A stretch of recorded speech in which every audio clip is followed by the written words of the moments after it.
রিমি খুব চঞ্চল চঞ্চল হলেও মাঝে মধ্যে তার কষ্টের কথা মনে পড়ে যায় যে বাবা মা সারা বড় হয়েছে। তো রিমির খালা রিমিকে বেশি দূর পড়াতে পারেনি, মাত্র ক্লাস 3 পর্যন্ত পড়াশোনা করিয়েছে।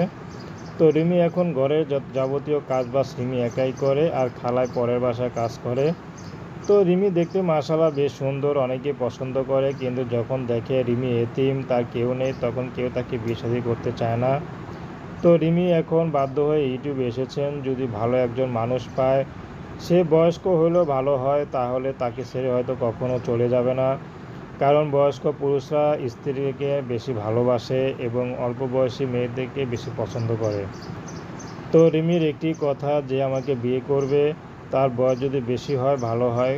তো রিমি পড়াশোনা বেশি দূর তো করতেই পারেনি। তো রিমি রান্নাবান্না কাজ সব করতে পারে। রিমির খালা আছে, খালা যে বিয়ে শাদী দিবে টাকা খরচ করে সেই অবস্থা তারপর খালার নাই। তো রিমির তার খালার ছোট এক ভাই বোন